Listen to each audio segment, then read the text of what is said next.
Docteur Jimmy Mohamed est avec nous. Bonjour Jimmy. Bonjour Mathieu, bonjour à tous. La campagne de vaccination s'accélère et vous allez répondre à quelques questions qui reviennent assez régulièrement autour de la vaccination justement. Alors tout d'abord, est-ce qu'il existe des maladies qui contre-indiquent la vaccination ? Alors c'est une question qui est assez récurrente. J'ai des patients qui ont des maladies auto-immunes, qui sont immunodéprimés, qui ont des cancers et qui me demandent s'il faut se faire vacciner.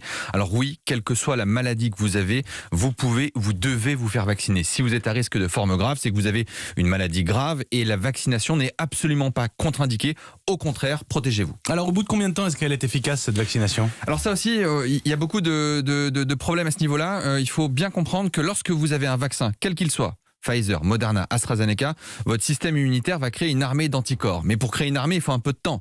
Et donc, lorsque vous sortez du vaccinodrome ou du centre de vaccination, je dis toujours aux patients, considérez-vous comme non protégé. Il faut 3 à 4 semaines avant d'avoir une efficacité optimale.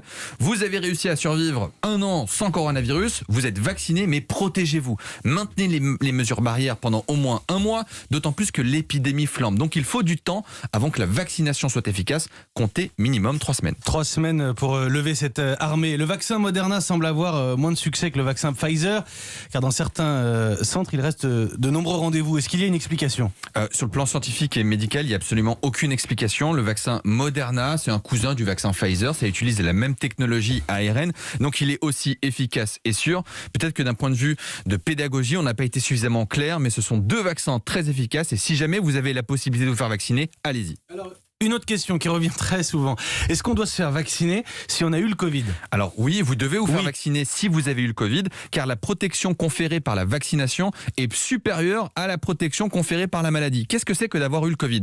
C'est soit avoir eu une fois une PCR positive ou une sérologie positive. Si vous avez eu des vagues symptômes en mars dernier, mais que vous n'avez eu ni PCR ni sérologie, considérez-vous comme non protégé, qu'il faut avoir donc les 2 doses. Par contre, si vous avez eu officiellement le Covid, à l'heure actuelle, on vous proposera une seule dose de vaccination 3 mois après l'infection. Il faut respecter cet intervalle. Alors une dernière question et une note d'espoir. Enfin, ça dépend de votre réponse, remarque.